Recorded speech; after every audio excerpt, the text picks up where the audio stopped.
Que le Seigneur puisse encore nous parler.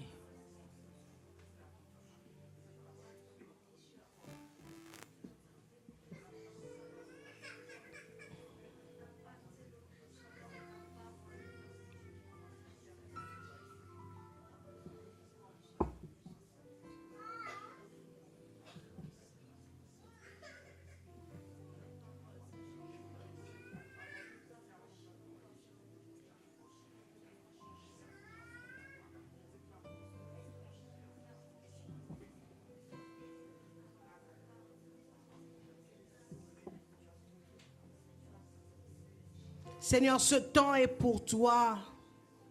Ce temps est pour toi, Seigneur. Nous voulons te voir à l'œuvre.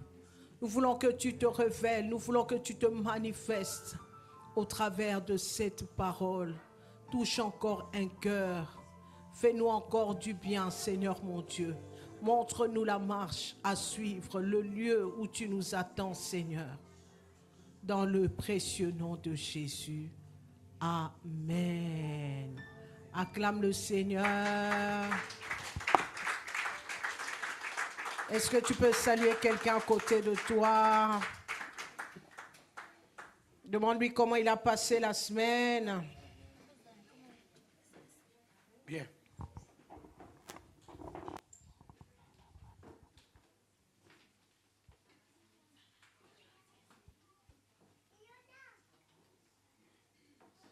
On voit que les enfants profitent, hein?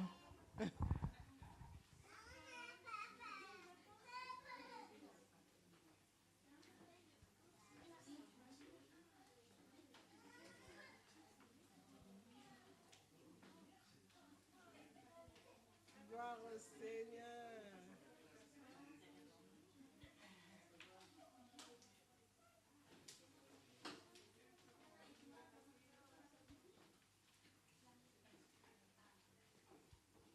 Nous reprenons nos places. Amen. Reprenons nos places.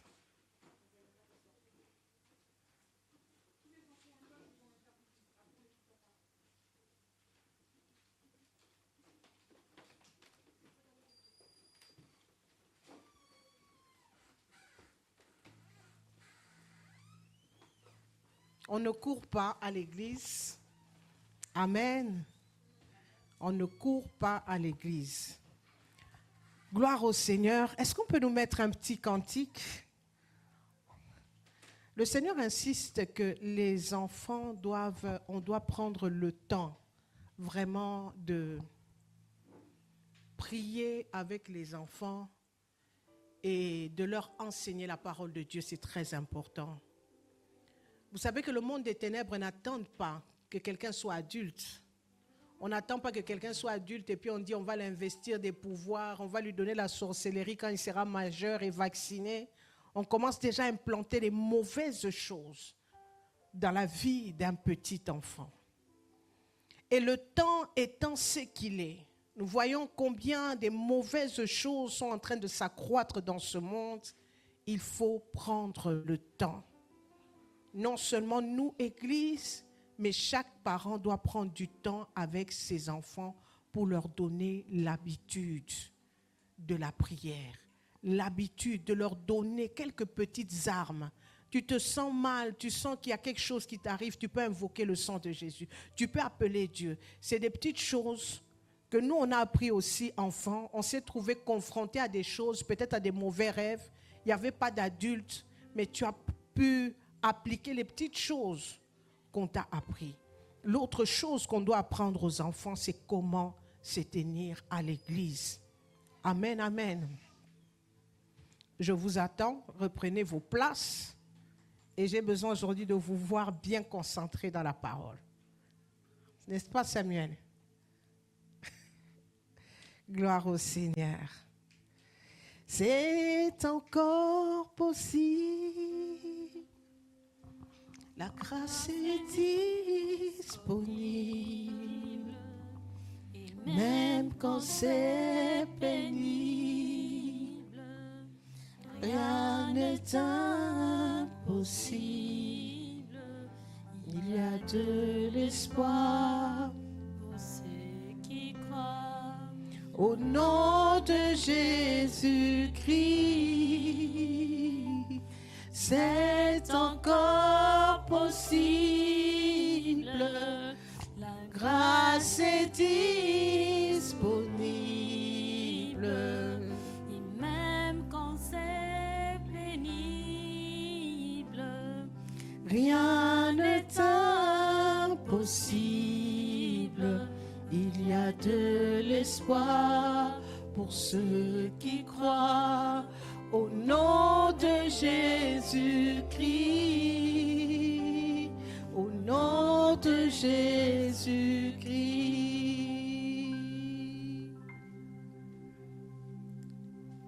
Alléluia.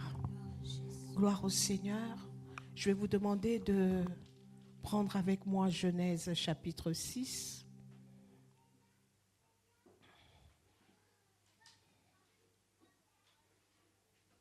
Nous tenons debout pour la parole.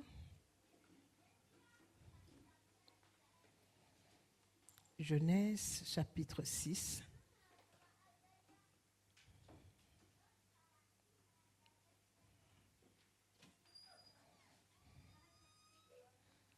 Nous allons commencer la lecture au verset 5, du verset 5 au verset 14.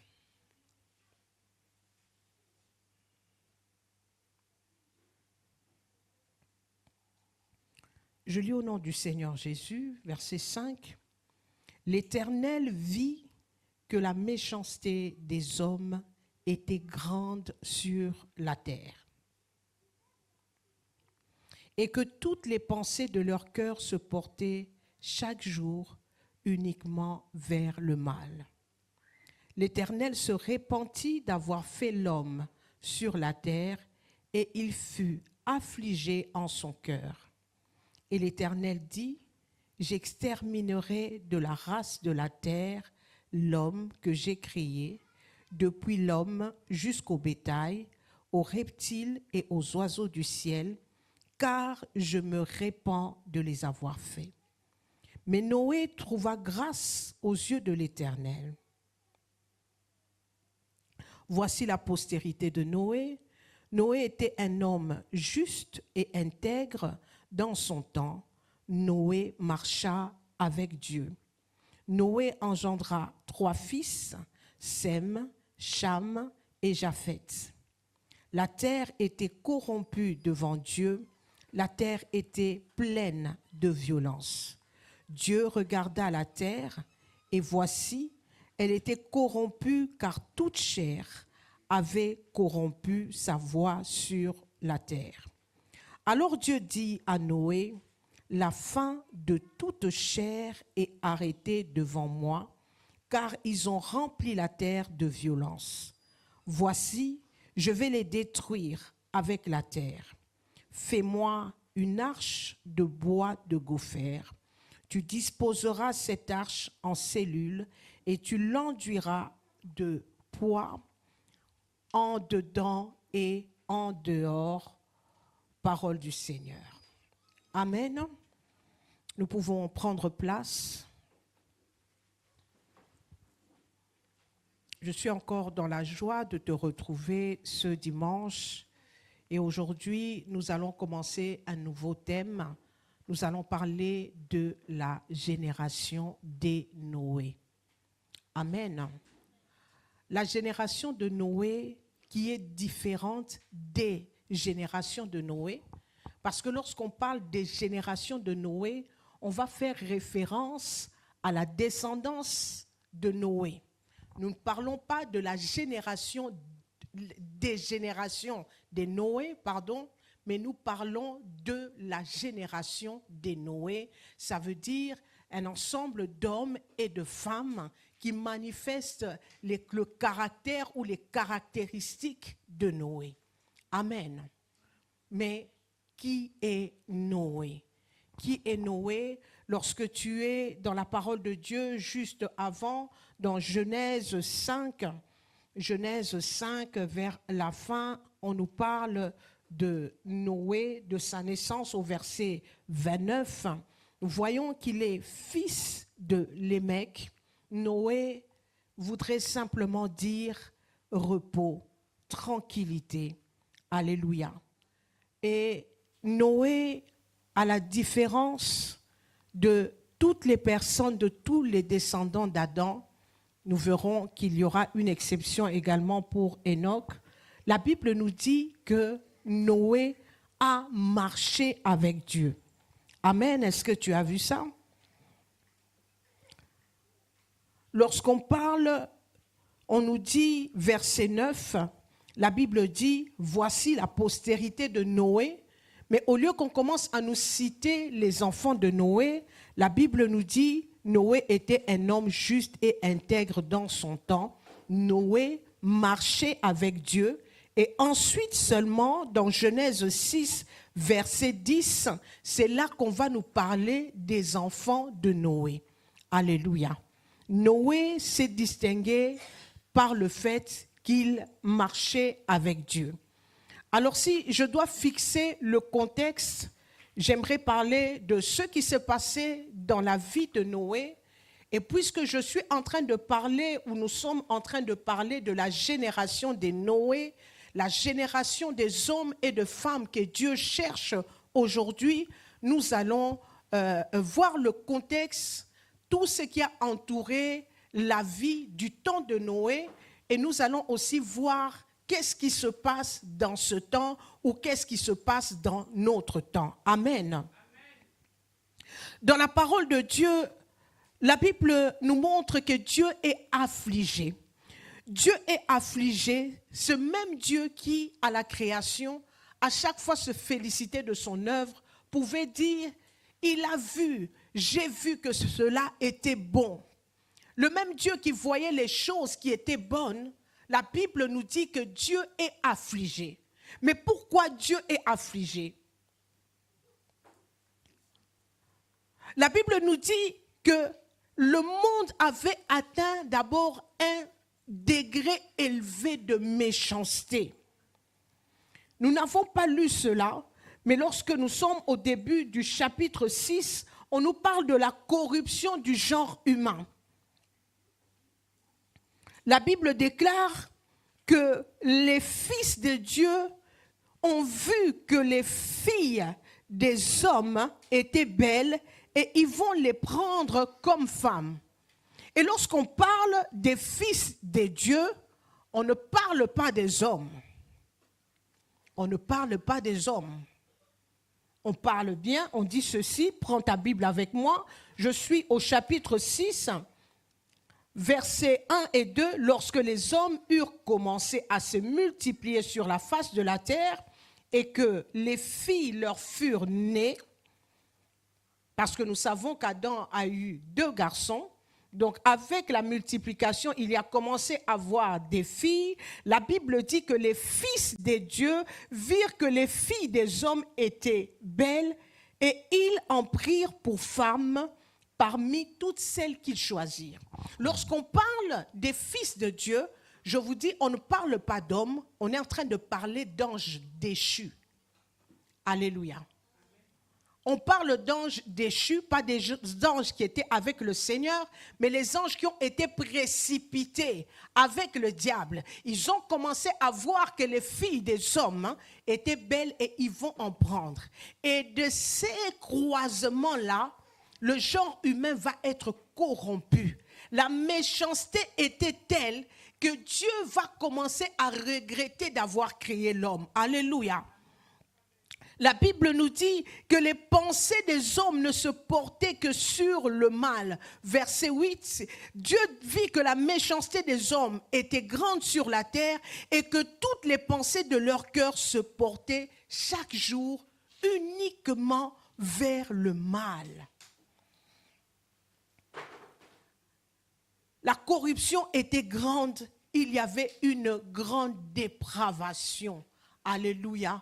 Et Dieu affligé va se repentir d'avoir créé l'homme et il va prendre la décision d'exterminer tout ce qui avait été corrompu.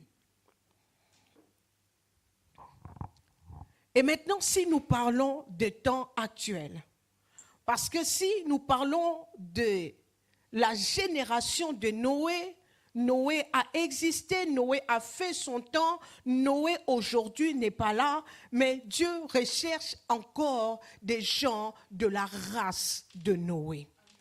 Alléluia. Pourquoi Dieu cherche des hommes de la race de Noé? Parce que le temps que nous sommes en train de vivre actuellement est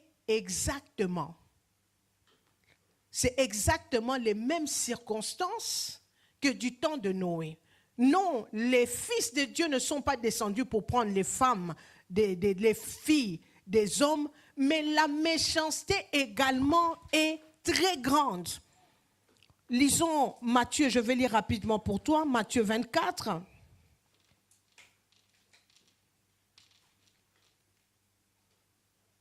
Matthieu 24, je vais prendre juste le verset 6, 12 et 37. Verset 6, on parle du temps de la fin. Vous entendrez parler de guerre et de bruit de guerre. Gardez-vous d'être troublés, car il faut que ces choses arrivent, mais ce ne sera pas encore la fin. Je saute, verset 12. La Bible dit que parce que l'iniquité sera accrue, la charité d'un plus grand nombre se refroidira. Et enfin, verset 37.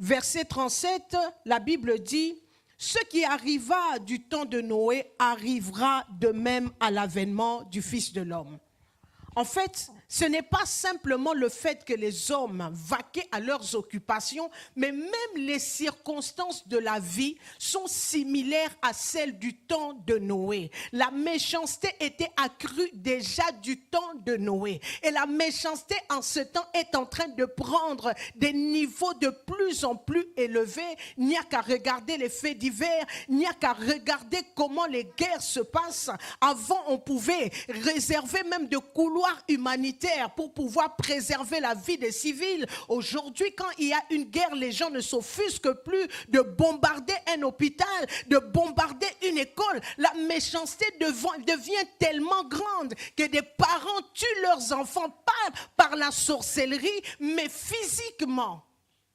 Alléluia. Des frères et sœurs s'entretuent, des gens se trahissent. La méchanceté est en train de prendre, de s'accroître de jour en jour, de jour en jour. Nous vivons les mêmes circonstances. Peut-être que du temps de Noé, il n'y avait pas de guerre, maintenant il y a des guerres. Il y a des violences sur toutes les formes, dans les quartiers, dans les maisons, dans les familles. La violence est en train de prendre naissance dans tous les lieux. Dans les écoles, n'en parlons pas. Le mal est en train de se répandre et il y a de moins en moins d'amour. J'étais en train de voir sur les réseaux une femme, je pense que c'est en Haïti, on a récupéré son bébé vivant, on l'a jeté dans le feu, on l'a forcé à voir comment son bébé est en train de mourir. Mais voyez comment les gens sont devenus, je ne vous parlerai pas de toutes les atrocités des guerres, des vidéos qui nous parviennent. La Bible nous dit également, l'apôtre Paul va nous dire que dans les derniers temps, les hommes seront égoïstes, amis de l'argent, insensibles, irréligieux. Dans des conditions similaires, Dieu a besoin des personnes de la race de Noé. Pourquoi? Parce qu'aujourd'hui, Dieu ne va plus se répandre d'avoir fait l'homme. Dieu l'avait juré, Dieu avait dit qu'il ne détruirait plus la terre ou le monde à cause des hommes. Et Dieu ne détruira plus la terre par les eaux. Et nous sommes au temps de la fin, à l'aube du retour de notre Seigneur. Aujourd'hui, le Seigneur ne peut pas tout recommencer avec une seule personne en disant ils vont encore se multiplier parce qu'il y a encore des années pour vivre. Jésus-Christ est aux portes. Alléluia. Et Dieu recherche un Noé. Dieu recherche une Noé. Revenons sur la signification du nom de Noé. Je suis Dans Genèse 5 au verset 29, je vous ai dit que Noé voulait simplement dire tranquillité, repos. Écoutez ce que les mecs va se dire quand il a eu les mecs et quand il a eu Noé. Genèse 5, verset 29. La Bible dit, les mecs va se dire en ayant Noé, il va dire, celui-ci nous consolera de nos fatigues et du travail pénible de nos mains provenant de cette terre que l'Éternel a maudite. Les mecs voyaient en Noé quelqu'un qui allait venir les consoler, quelqu'un qui allait venir les soulager de la malédiction qu'il y avait sur la terre. Les travaux devenaient pénibles. Mais si nous regardons bien la vie de Noé, Noé n'est pas venu pour consoler son père les mecs, mais Noé était devenu comme un soulagement pour Dieu. Alléluia.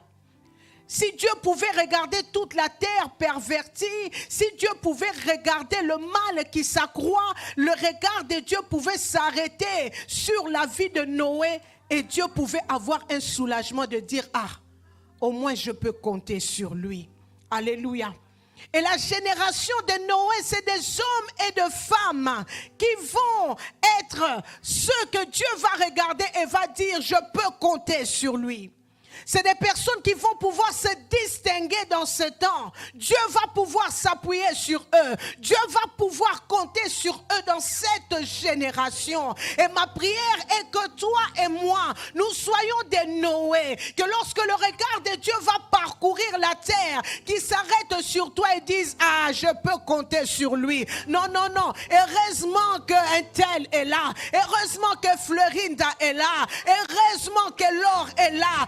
Heureusement que mon fils Paul est là. Que nous soyons des Noé de ce temps. Alléluia.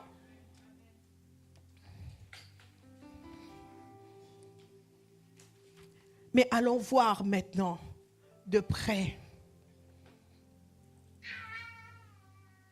quelles ont été les caractéristiques de Noé. Qu'est-ce que Noé a eu à faire réellement? Nous allons aller petit à petit. J'en ai dénombré 9, je crois. Nous allons en parler par la grâce de Dieu pendant tout ce temps. La première des choses, nous le voyons dans Genèse 6 au verset 5.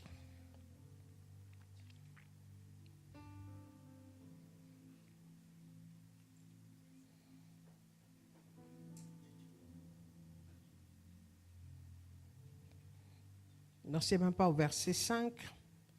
C'est, verset 8. Voilà. La Bible déclare que Noé trouva grâce aux yeux de l'Éternel. Alléluia. La première caractéristique de Noé, c'est qu'il était juste et intègre dans son temps. Alléluia. On rajoute dans son temps. Pourquoi? Parce que on se retrouve dans un contexte où le mal, c'est la norme, en fait. Le mal, c'est la norme. Mais dans ce contexte-là, où tout le monde est dans le mal, la Bible déclare que lui était juste et intègre. Alléluia. Et c'est la chose qui a attiré Dieu vers Noé. Si tu regarde avec moi, prends ta Bible, regardons ensemble Genèse 5. Genèse 5 nous parle de la postérité d'Adam.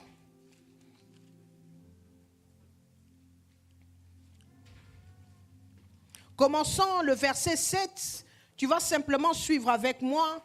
La Bible dit 7 vécut. Je m'arrête là, 7 vécut, après on dit après sa naissance et tout. Nous avançons. Verset 10, la Bible dit Enoch vécut. Est-ce que tu suis avec moi? Verset 13, la Bible déclare qu'Enan vécut. On est d'accord? Alléluia. Verset 16, Mahalalel vécut. Est-ce que tu vois cela? Nous avançons. Verset 19, Jéred vécut. Nous arrivons au verset 22. La Bible dit, Enoch marcha avec Dieu. On ne dit pas qu'il a vécu. On dit qu'il a marché avec Dieu. Verset 24, oui, Enoch marcha avec Dieu. On poursuit, Mathushéla vécut, verset 26.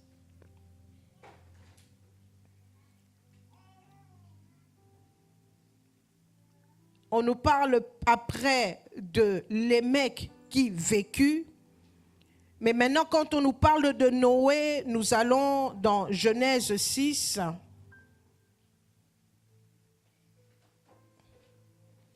La Bible maintenant, pour parler de la postérité de Noé, on ne nous dit pas que Noé vécut, mais on nous dit que Noé marchait avec Dieu. Donc ça veut dire que sur toute la postérité d'Adam, il y a eu 2 personnes qui ont marché avec Dieu. Alléluia. Enoch a marché avec Dieu. On ne parle pas de lui comme quelqu'un qui a vécu. On dit il a marché avec Dieu et ensuite il a engendré des fils. On ne dit pas qu'il a vécu. On parle de la postérité de Noé. Avant de parler du nom de ses enfants, on nous signale que Noé marchait avec Dieu. Ça veut dire que dans toute leur génération, c'était des personnes qui marchaient avec Dieu. Quand on dit quelqu'un a vécu, cette personne donc a vécu pleinement sa vie. Il a vécu pour lui-même, alors que Enoch et Noé vivaient pour Dieu. Alléluia. Et c'est la chose qui attire Dieu vers Noé. Si tu veux être de la génération de Noé, tu dois déjà avoir la capacité d'attirer Dieu. On n'attire pas Dieu avec ses vêtements, on n'attire pas Dieu avec son apparence en fait en général. Mais ce qui attire Dieu, c'est notre cœur. Que dans ces temps, qu'on ne parle pas de toi comme quelqu'un qui a vécu, mais comme quelqu'un qui marche avec Dieu. Qu'on ne parle pas de toi comme quelqu'un qui a été comme le commun des mortels. Mais lorsqu'on va citer les gens qui est quelqu'un qui se démarque dans le lot, on va parler de ta famille, on va dire ta mère, ton grand-père, tes arrière-grands-parents. Mais quand on commence à parler de Belinda, on dit, ah, elle marchait avec Dieu. C'est ça la génération de Noé. Des personnes que Dieu cherche, des personnes qui se démarquent, des personnes qui sortent du lot, des personnes qui acceptent qu'on se moque d'eux, mais qui préfèrent honorer Dieu. Le mal est devenu tellement la norme que lorsqu'on te voit que tu es intègre et juste, c'est même sujet de moquerie. Qu'est-ce qu'il croit lui? Qu'est-ce qu'elle croit? Elle veut nous montrer, oui, il veut nous montrer que c'est lui vraiment qui craint Dieu. C'est tellement triste que même dans les milieux des enfants de Dieu, le mal est devenu la norme. Je n'ai pas peur ni honte de te le dire. Je te dis, même dans les milieux des enfants de Dieu, le mal est devenu la norme. Ça ne choque plus d'être un pied dedans, un pied dehors. Ça ne choque plus d'être enfant de Dieu et de faire des choses qui n'honorent pas Dieu. C'est devenu la norme. Alléluia. Dans cette génération qui était pervertie, Noé était comme quelqu'un qui n'avait pas été contaminé.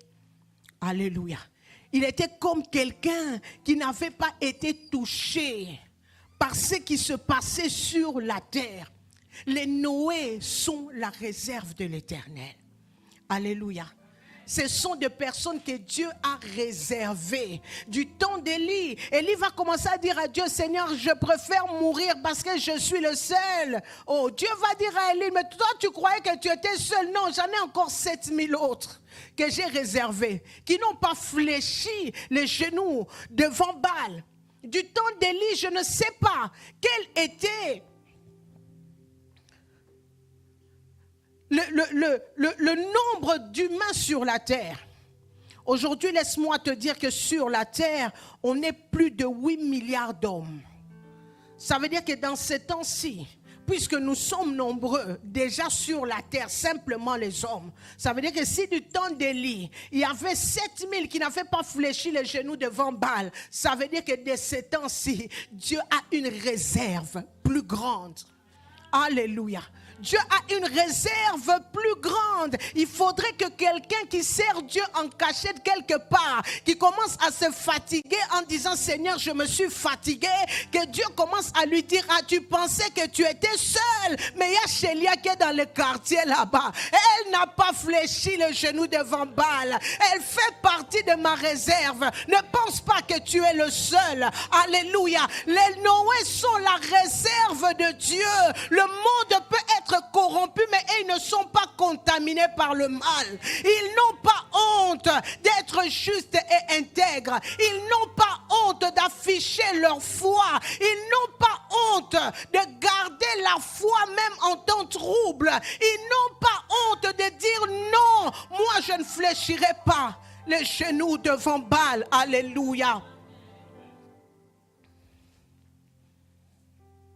Noé était le seul qui avait trouvé grâce aux yeux de l'Éternel. Alléluia.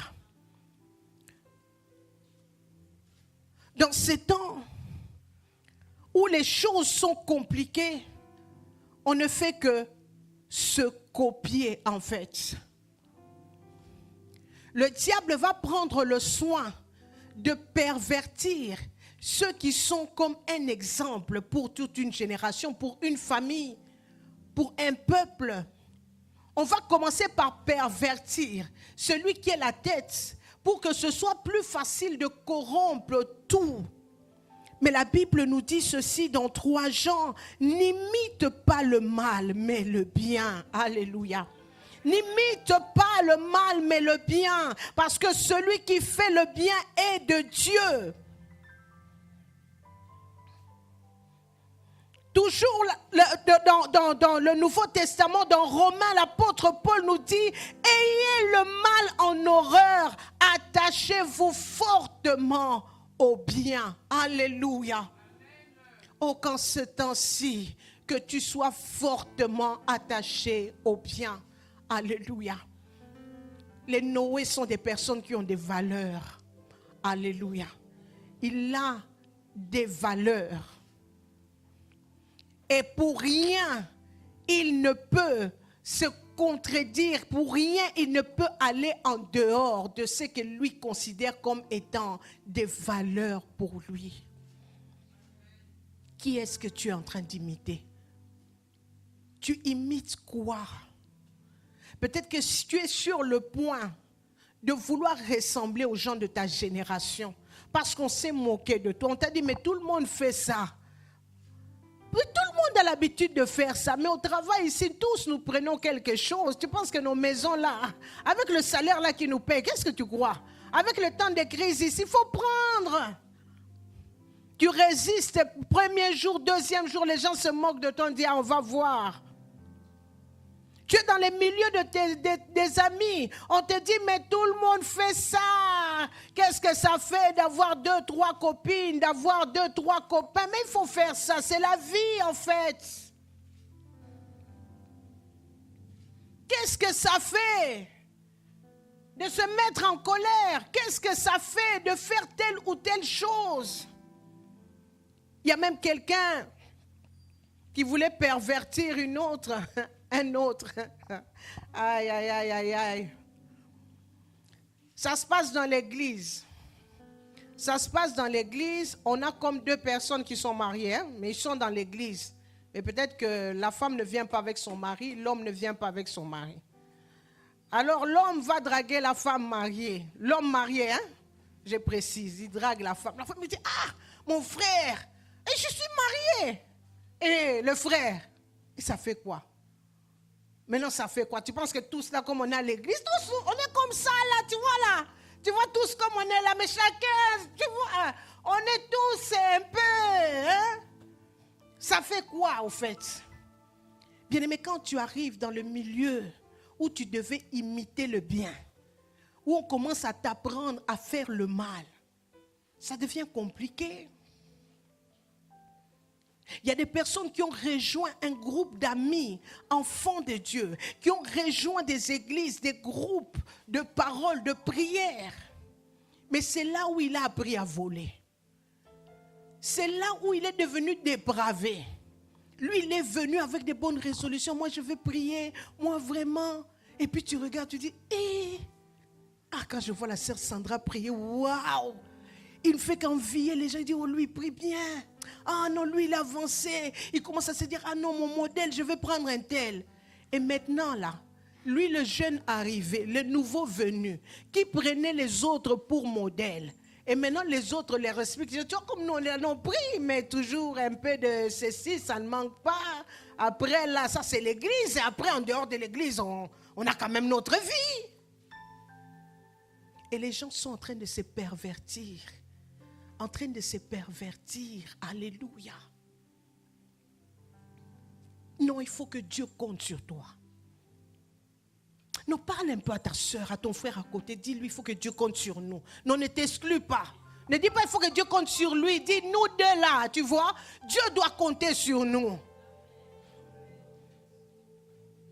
Même si ça, pareilles choses vont se faire dans le milieu où nous sommes, nous allons rester justes et intègres. Alléluia. Dieu, quand il va regarder la famille qu'il aura en horreur, affligée par tout le monde, mais quand son regard va s'attarder sur toi, il va dire, au moins lui, il est là. Lui, c'est ma réserve dans cette famille. Lui, c'est ma réserve dans ces quartiers. Lui, c'est ma réserve dans cette ville. Eux, c'est ma réserve dans ce pays. Alléluia. Attachons-nous fortement en bien. Aujourd'hui, ça devient mal vu de parler de sanctification. Ça devient mal vu d'évoquer le péché. Alléluia. Tu ne peux plus parler parce que si tu parles seulement, on va dire, ah bon, toi tu as parlé de mon péché. Ah, ça va.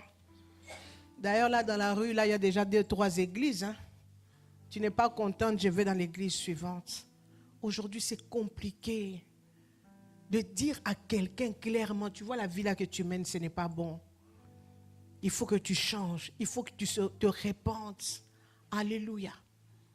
Les Noé ont la capacité d'entendre ces choses et de se corriger. Alléluia. Le Noé, parce qu'il est juste et intègre, il n'est pas parfait. Mais il est juste dans sa génération. Alléluia. Je ne te demande pas d'être parfait, d'être parfaite. Mais il faut qu'il y ait une différence. Nous aimons ce verset qui dit, Seigneur, et maintenant nous verrons la différence. Nous voulons voir la différence au niveau des bénédictions, au niveau de la vie. Là, quand il s'agit de ça, tu commences à dire à Dieu, oh Seigneur, tu avais dit dans ta parole, oh, et vous verrez maintenant la différence en question, je ne vois pas. Moi, je suis enfant de Dieu. Lui, il a ceci, moi, je n'ai pas. Mais Dieu veut voir aussi la différence. Vous savez ça? Dieu attend aussi de voir la différence que nous établissons. La Bible nous dit, mais quand vous n'aimez que ceux qui vous aiment, en quoi êtes-vous différents? Dieu attend que nous puissions manifester cette différence dans le milieu où nous sommes, afin de commencer à dire à Dieu, Seigneur, mon voisin, lui il a ceci, moi je n'ai pas, alors que je suis enfant de Dieu, alors que tu avais dit que tu ferais la différence. Que Dieu voit d'abord que par ta propre vie, toi-même tu as établi une différence. Tu parles du voisin alors que tu vis comme le voisin. Alléluia. Tu parles de la voisine alors que toi et la voisine, vous vous retrouvez dans le même péché.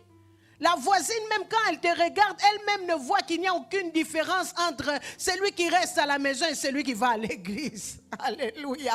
Lui-même, quand il te regarde, il dit, moi, l'église, là, je ne veux pas partir. Moi, je suis même meilleur que lui, là, qui va à l'église. Moi, je suis à la maison ici, mais moi, je ne peux pas faire ce que lui fait. Nous-mêmes, nous n'établissons pas la différence. Ceux qui sont à la maison, ceux qui cherchent Dieu et qui restent dans leur maison, regardent nos vies et disent, si c'est ça l'église, je préfère rester chez moi. Si c'est comme ça qu'on devient quand on va à l'église, bon, restons seulement. Si c'est ça, servir Dieu, je préfère ne pas servir Dieu. Si c'est ça, dire que je suis enfant de Dieu, écoutez, je préfère rester athée, je préfère rester païen. Parce que je suis païen, mais je fais de bonnes œuvres. Ça, c'est un homme qui m'a dit ça, un vieux monsieur que j'ai rencontré, qui m'a pris en covoiturage, un vieux monsieur blanc qui me dit, mais je ne sais pas, sur mon numéro de téléphone, je pense que je l'ai appelé, il a vu que ça affichait AEC. Il m'a dit, mais pourquoi AEC? J'ai dit, oui, c'est l'église. Il dit, vous êtes pasteur? Il a rigolé. J'ai dit, pourquoi? Vous n'êtes pas chrétien? Il dit, à quoi ça sert d'être chrétien? Moi, je fais des bonnes œuvres. Nous, on va dans les pays, on s'occupe des orphelins, on fait ceci. En ayant vu ceux qui disaient qu'ils sont chrétiens, en voyant ce qu'ils faisaient, on s'est dit, nous allons continuer dans les œuvres, mais on ne va pas les rejoindre. On va continuer à faire, nous, le bien là. Mais s'il faut faire partie de ceux qui disent qu'ils sont enfants de Dieu, donc on préfère rester ce que nous sommes, mais on va continuer à faire ce que nous estimons être bon. Dieu a besoin de la génération des Noé. Ceux qui savent non seulement attirer Dieu, mais attirer les autres. Amen. Ceux qui savent attirer Dieu, mais attirer aussi les autres. Il faut que quelqu'un commence à dire, il va prier ton Dieu. Il faut qu'une personne commence à dire, non, je vais imiter sa foi. Tant que quelqu'un n'a pas encore cherché à t'imiter, à devenir comme toi, c'est qu'on a encore du chemin. Alléluia. On a encore du chemin.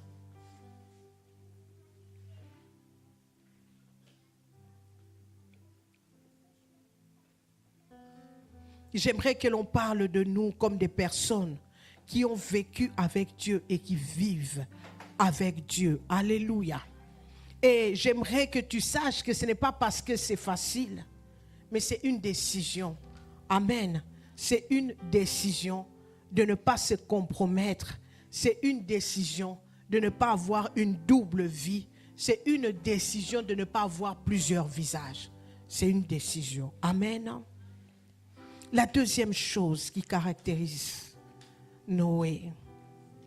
Noé était un modèle de foi et d'obéissance. La Bible dit dans Genèse 6, je suis au verset 22. La Bible dit, c'est ce que fit Noé. Il exécuta tout ce que Dieu lui avait ordonné. Et en dehors de ça, nous allons retrouver Noé cité dans Hébreux 11. Hébreux 11, là où on parle des hommes et de femmes de foi, dans toute la liste, on va nous parler aussi de Noé. Noé a cru à Dieu. Et je pense que sa vie d'intégrité était simplement une conséquence de sa foi. J'aimerais insister sur le deuxième volet de l'obéissance. L'obéissance. Amen. L'obéissance. L'obéissance, c'est de faire quelque chose, même quand c'est difficile, mais par considération. Pour la personne qui te demande de faire quelque chose, tu obéis, mais c'est difficile, tu obéis. Parfois la mort dans l'âme, parfois en pleurant dans ton cœur. Mais tu veux faire ce que Dieu te demande de faire. Alléluia. Pour obéir, tu n'as pas besoin de comprendre le pourquoi du comment. Tu n'as pas besoin de comprendre le bien fondé de la chose. Seigneur, tu me dis de faire ça, donc explique-moi d'abord. La chose que tu me demandes de faire, quelle est la finalité? Est-ce que tu penses vraiment que c'est utile que j'en arrive jusque-là? Alléluia. Noé pouvait aussi poser plein de questions. Abraham aurait pu aussi poser beaucoup de questions à Dieu en disant, bon écoute, tu me demandes de partir là, mais c'est comment? Après, je veux faire comment? Je vais manger comment? Est-ce que là-bas, je vais trouver les mêmes conditions? On obéit. Alléluia. On obéit à Dieu. Et ça reste encore difficile pour nous d'être obéissants. Alléluia. Christ lui-même pouvait dire que ma nourriture, c'est de faire la volonté du Père. La Bible dit que Christ a été obéissant jusqu'à la croix. Alléluia.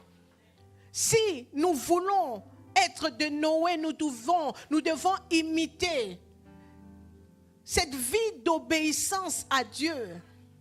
Ce n'était pas facile. Christ voyait ce qu'il y avait devant lui. Il dit, Père, éloigne de moi cette coupe. Mais il dit, non, non, pas ma volonté, ta volonté. Ça veut dire que c'était pas de gaieté de cœur.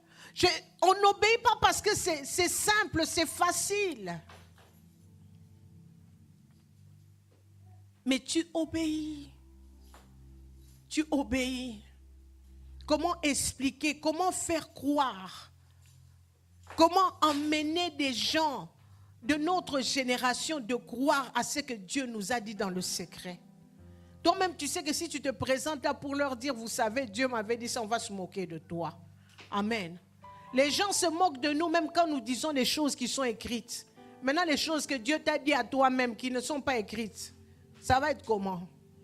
Tu expliques à quelqu'un, tu dis, ah, Jésus revient bientôt. Il dit, ah, toi aussi. Ah, Jésus revient bientôt. Il dit, mais Jésus revient bientôt toutes les années. Ça, c'est un enfant de Dieu qui me répond ça. Hein? Ce n'est pas un païen. Mais c'est toutes les années, même du temps. On disait déjà qu'il revenait bientôt. Donc, il n'y a pas d'urgence en fait. Qu'est-ce que tu racontes? Tous les ans, il revient bientôt. Tu vois là, nous là, on aura nos enfants vont grandir, ils vont avoir leurs enfants, on va avoir des générations. Il ne sera même pas encore revenu. Tu parles de ce qui est écrit, de ce qui est la parole. Et nous observons même les retours, les signes qui nous parlent de l'imminence du retour du Christ. Mais quelqu'un va se moquer de toi, pas un païen, mais un enfant de Dieu. Maintenant, comment veux-tu que Noé, dans son temps, où tout le monde est méchant, tout le monde est perverti, lui trouve grâce aux yeux du Seigneur? Comment tu vas commencer à dire aux gens, vous savez, Dieu a décidé, Dieu a dit que vous êtes devenus trop méchants, il va détruire la terre. Changeons nos cœurs, venons, on va préparer l'arche. Qui te croit? Mais malgré ça, tu obéis. Tu ne comprends même pas toi-même, puisqu'il n'y a jamais eu autant de pluie. Il n'y a jamais eu d'arche en ce temps-là. Tu ne comprends pas pourquoi, comment les choses vont se faire. Mais tu décides d'obéir. Alléluia. Il faut que nous arrivions à un degré d'obéissance, celui des soldats. Alléluia. Un soldat reçoit des ordres pour aller dans un lieu où il sait pertinemment qu'il pourrait perdre sa vie, mais pourtant il avance. Un soldat ne discute pas les ordres. Il répond que oui, chef. Et il s'exécute. Il y a des personnes qui disent, oh, que pour que certains pays avancent, il faut seulement une dictature. Faut-il une dictature pour les enfants de Dieu? Faut-il que nous soyons fouettés, frappés lorsque nous désobéissons? Alléluia. Dieu a besoin de Noé sur qui il va compter pour exécuter sa volonté, pour accomplir sa volonté. La Bible déclare que Noé exécuta tout ce que Dieu lui avait ordonné, tout ce que Dieu lui avait ordonné. Dieu a besoin de compter sur nous. Et tu vas remarquer avec Dieu, avec le Saint-Esprit, plus il te parle et tu n'obéis pas, moins il te parle. Quelqu'un a déjà vécu ça? Tu es content de dire, ah, j'ai rêvé, mais tu as rêvé. C'est que Dieu t'a dit en songe, tu n'appliques pas. Il te parle aujourd'hui, il te parle demain, et puis tu es là, je ne fais plus de rêves. Désobéissance. Alléluia. Dieu te parle de ton frère à côté et te dit, oui, voilà, prie. Tu écoutes seulement, tu regardes. Dieu te dit, fais ceci, tu écoutes, tu regardes. Moins tu obéis, moins Dieu te confie les choses. La Bible nous dit ceci, si tu es fidèle dans les petites choses, je t'en confierai des plus grandes. Le secret avec Dieu, ce qui touche également le cœur de Dieu, c'est l'obéissance.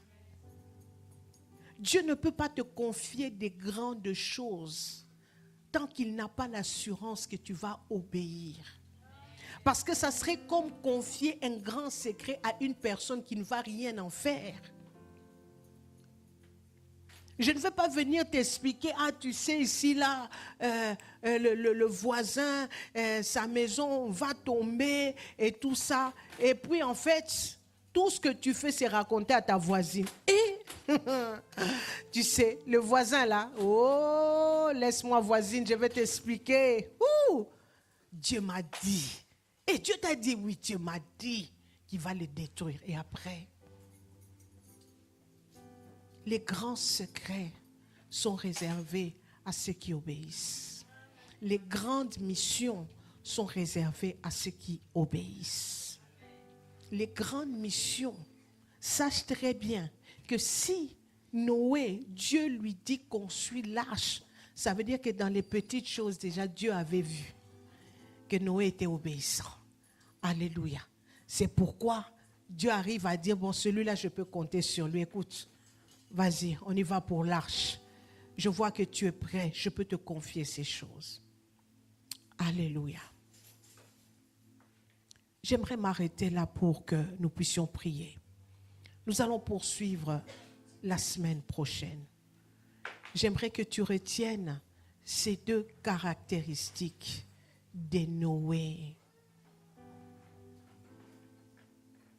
Alléluia. Des personnes qui font la différence par leur vie de piété. C'est des personnes qui nagent à contre-courant. Je ne fais pas les mêmes choses que les autres. J'ai des principes. Et mon principe, c'est la justice. Alléluia. Les Noé sont des personnes obéissantes. Est-ce que tu peux te tenir debout là où tu es? Nous allons prier.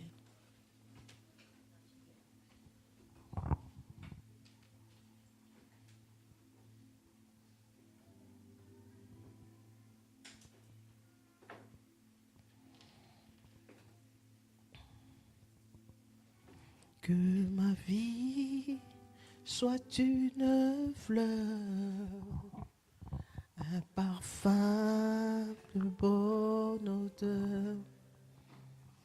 Que ma vie soit une fleur, un parfum pour toi.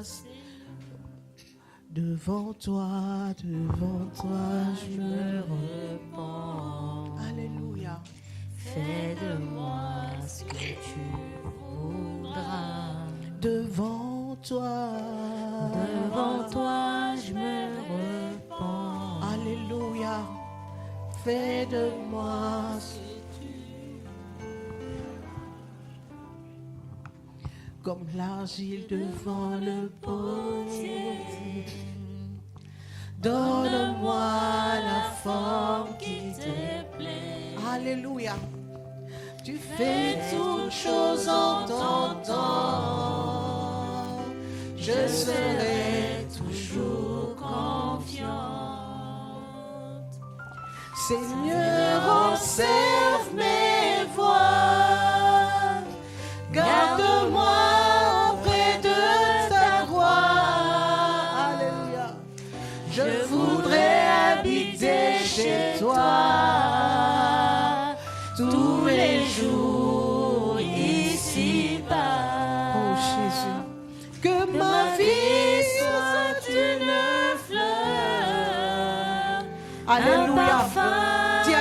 veux que ma vie soit un parfum.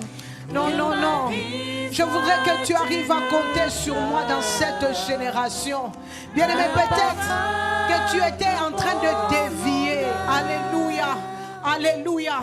Notre Dieu est celui qui sonde les cœurs et les reins. La Bible dit, il sait quand nous nous levons. Il sait quand nous nous asseyons. Dieu sait. Peut-être que tu étais déjà sur une mauvaise voie.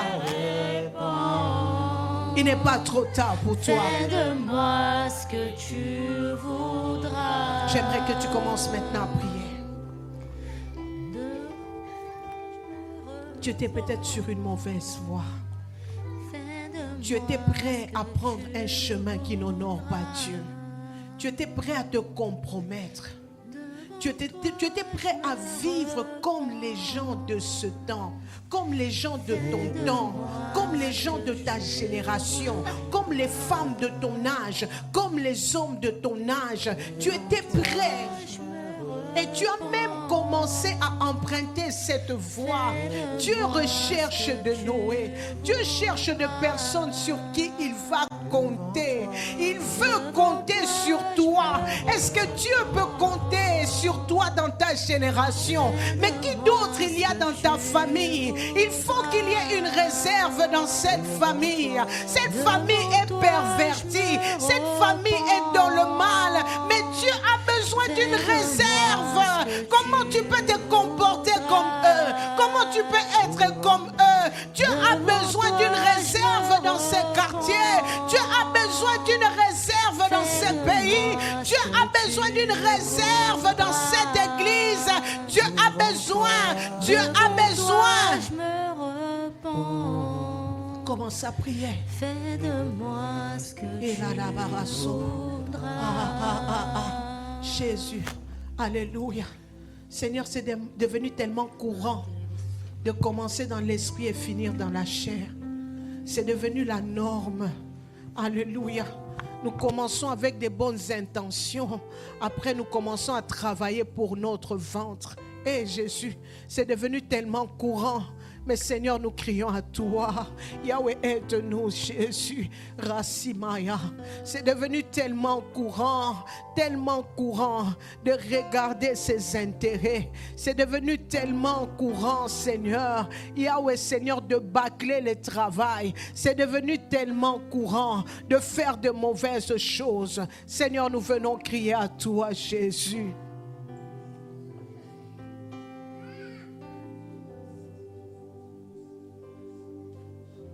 J'aimerais que tu parles à Dieu. Les Noé se distinguent. Aïe, aïe, aïe. Les Noé se distinguent. Les Noé font la différence. Arraché.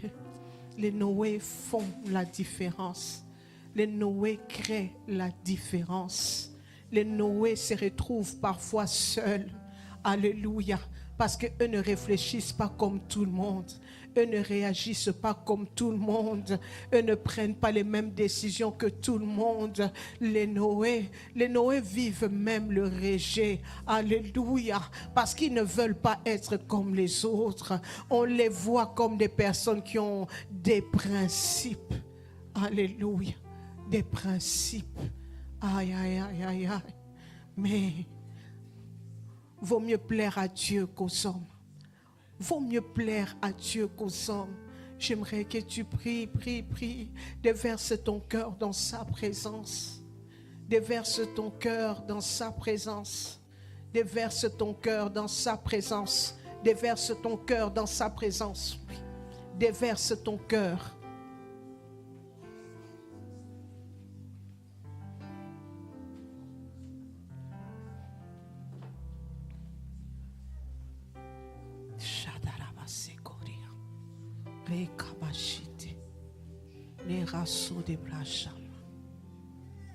Alléluia. Non. On ne peut pas trouver les mêmes choses que l'on trouve dans le monde au milieu de nous. Non. Je ne veux plus être un pas dedans, un pas dehors.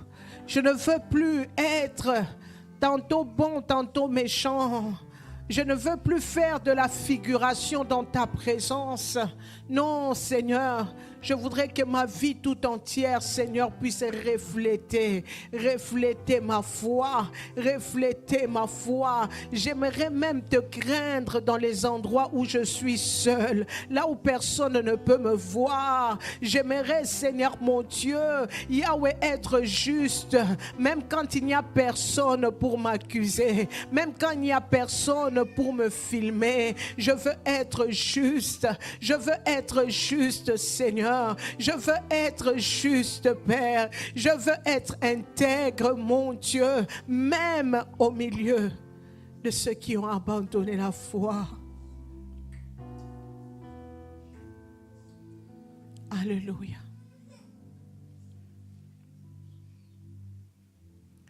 J'aimerais que dans un deuxième temps, nous puissions prier. Il y a des personnes qui n'entendent plus Dieu à cause de la désobéissance. Il y a des personnes même qui ont perdu l'usage de certains dons à cause de la désobéissance. Il y a des personnes qui voient les portes fermées dans leur vie, mais simplement parce qu'ils ont été désobéissants. Reviens à Dieu. Alléluia. Dis à Dieu, Seigneur, je viens te demander pardon. Seigneur, aide-moi encore. Aide-moi encore, Seigneur. Yahweh, que je puisse désormais marcher dans tes voies, désormais marcher dans tes voies, Seigneur.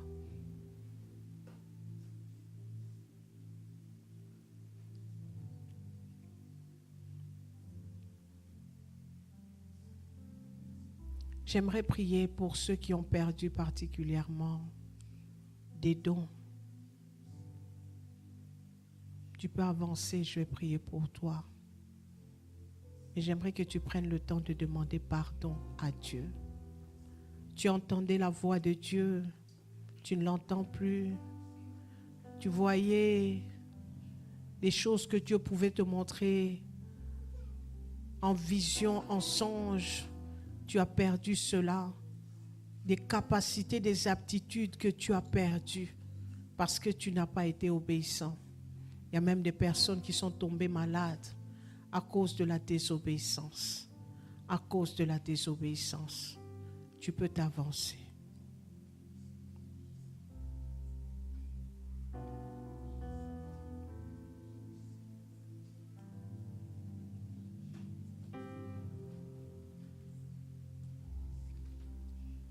La Bible dit que celui qui cache ses transgressions ne prospère point, mais celui qui les avoue. La Bible ne s'arrête pas à avouer, la Bible nous dit celui qui les avoue et les délaisse. Sache que si tu avances en ces lieux, c'est parce que tu veux prendre aussi l'engagement de désormais pouvoir obéir à Dieu. Ce n'est pas simplement de dire je te demande pardon afin que tu puisses récupérer une capacité, mais c'est aussi de dire à Dieu, Seigneur, désormais, je vais obéir. Là où c'est compliqué, aide-moi. Là où c'est difficile, aide-moi. Parle à Dieu. J'aimerais que tu pries pour ta propre vie.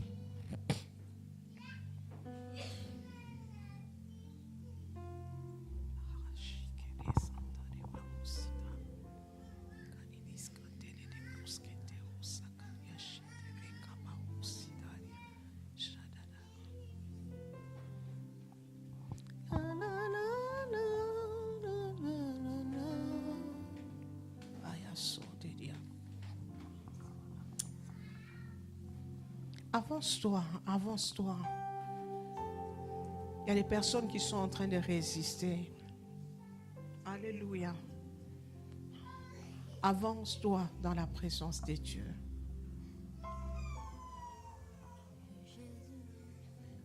Jésus.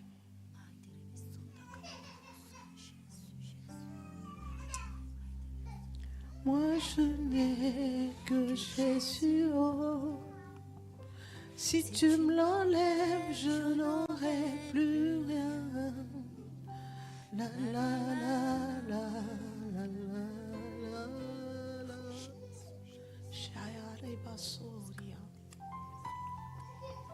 Arekosi de Maraya.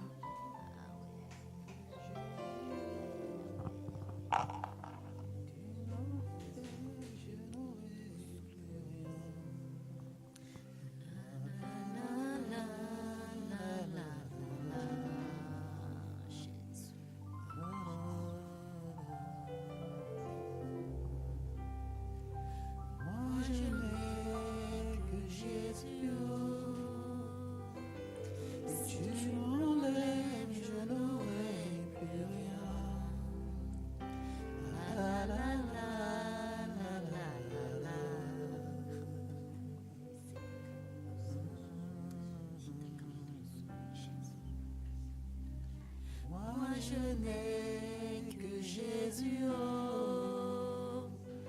Si tu me l'enlèves, je n'aurai plus rien. La la la la la la la.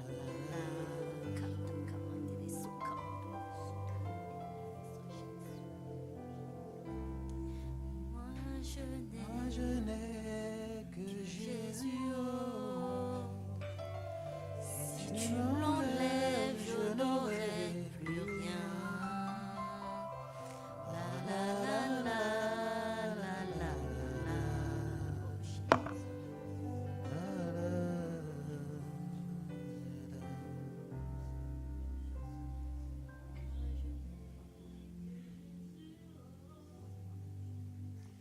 Si tu me l'enlèves, je n'aurai plus rien.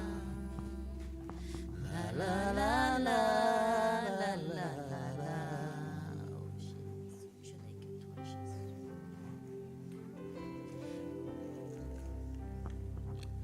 Moi je n'ai que Jésus, oh. Si tu me l'enlèves, je n'aurai plus rien. La la la la la la la la.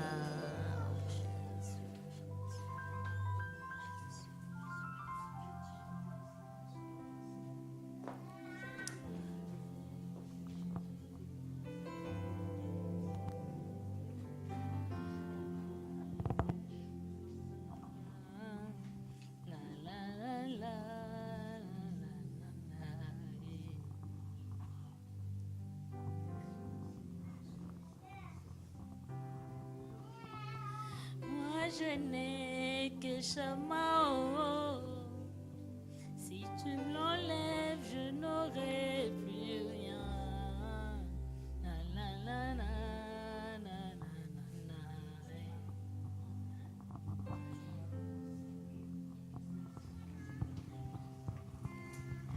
Moi je n'ai que Jésus, oh. Si tu me l'enlèves, je n'aurai plus rien. La la la la la la la. Alléluia. Tu peux rendre grâce à Dieu là où tu es. Merci Jésus.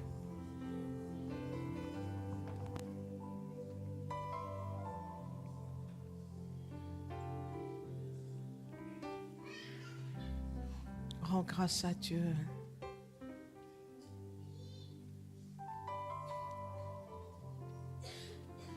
Alléluia. Gloire, gloire au Seigneur. Amen. Avant que nous puissions faire nos offrandes, je vais donner les communiqués. Nous avons notre première nuit autour du trône de 2025 qui aura lieu ce vendredi. Ce vendredi, à partir de 23h comme d'habitude, et nous terminons à 5h. Par la grâce de Dieu, nous avons une servante de Dieu qui est adoratrice, qui sera avec nous, qui va vraiment nous conduire dans des moments forts d'adoration. Alléluia. J'aimerais vraiment que nous puissions venir avec un cœur assoiffé de Dieu, disposé. Alléluia. Nous serons là donc ce vendredi avec la servante de Dieu Carole Mbouyi qui sera là. Je prie que tu ne viennes pas seul. Ne viens pas seul. On a déjà nos flyers. Commence déjà à inviter quelqu'un. commence déjà à appeler ceux que tu as déjà invités pour leur dire c'est comment, c'est déjà ce vendredi, on se voit où, on s'attrape où au métro pour y aller ensemble. Organisons-nous pour être là, mais surtout pour être là à temps. Amen. Pour être là à temps et ensemble dans la présence de Dieu. Pour le reste de nos programmes, nous sommes là, nos cultes de la semaine, c'est vendredi. Donc, comme nous avons la nuit de prière, nous ne viendrons qu'à partir de 23h. On n'est pas là à 18h. On est là à partir de 23h et nous nous retrouvons pour notre culte dimanche à 14h. Est-ce que nous pouvons nous tenir debout? Nous allons faire nos offrandes. Tu prends ton offrande là où tu es. Avant de la porter, j'aimerais que tu puisses prier. Amen. Prends ton offrande, parle à ton Dieu et amène ton offrande pour la gloire du Seigneur. La Bible dit que Dieu aime celui qui donne avec joie.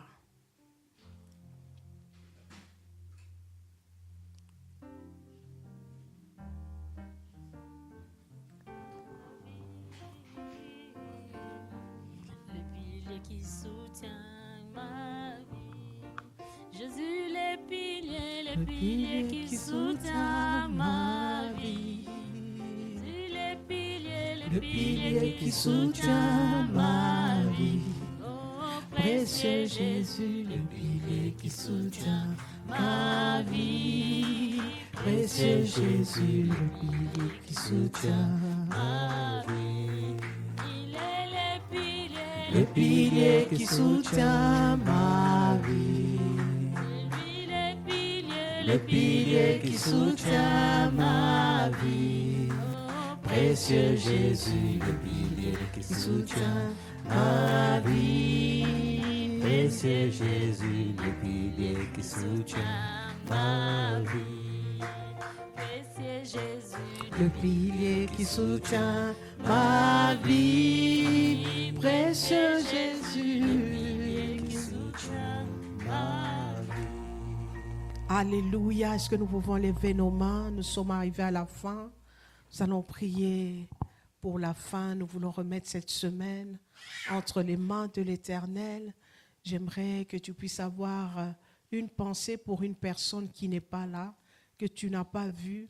Prie pour cette personne. Il y a peut-être quelqu'un que tu vois souvent qui n'est pas là. Prie pour cette personne. Remettons notre semaine à Dieu. Alléluia.